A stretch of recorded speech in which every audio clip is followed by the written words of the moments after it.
மதராசி இது வந்து இப்போ சிவகார்த்திகேயன் நடிக்கிறாரு. இது ஒரிஜினலாக ஷாருக் கானுக்காக பண்ணப்பட்ட கதை. இல்லை லாங் பேக் அந்த ஒரு என்ன சொல்றது அந்த கேரக்டர் மட்டும் அவர்கிட்ட சொன்னேன்.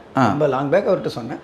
அவர் ரொம்ப நல்லா இருக்குது அப்படின்னு சொல்லி. லாங் பேக்னா எவ்வளோ லாங் பேக்? 7-8 இயர்ஸ் இருக்கும்னு நினைக்கிறேன். ஓகே, கேரக்டர் மட்டும் ஃபுல் ஸ்கிரிப்ட் இல்லை அப்படின்னு நினச்சிக்க போகிறாங்க. ஒரு ஸ்கிரிப்ட் ஒரு ஐடியா மட்டும் இருந்துச்சு. ஆனால் அவர் வந்து வெரி ஸ்வீட், நம்ம பண்ணலாம் அப்படின்னாரு.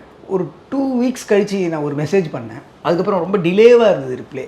அப்புறம் அதுக்கப்புறம் நான் கம்யூனிகேட் பண்ணல. சரி ஓகே நான் விட்டு நான் வந்துட்டேன். தமிழில் இதை பண்ண யார் பண்ணலாம் அப்படின்னு ஒரு ஐடியா இருந்தப்போ எஸ்கே வந்து மோர் ஆப்டாக இருப்பார்ன்றது தோணுச்சு.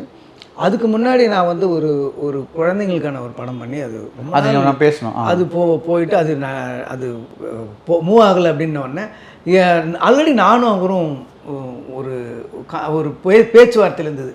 இனிமேல் நான் போய் ஒரு ஹீரோட்ட யார்கிட்டையோ போய் பார்த்து திருப்பி அது என்ன ஏது அப்படின்னு பண்ணுறதுக்கு எனக்கு அப்போ டைம் இல்லை. ஸோ நம்ம வந்து நமக்கு கம்ஃபர்ட்டான ஒரு ஹீரோ இமீடியட்டாக நம்ம வேணும், டேட்ஸ் நமக்கு வேணும் அப்படின்னும் போது நம்ம ஆல்ரெடி இருக்கிறது இந்த ஸ்கிரிப்டில் இவருக்கு மேட்ச் ஆகும் அப்படின்னு சொல்லி டிசைட் ஆகி அது டேக் ஆஃப் ஆச்சு.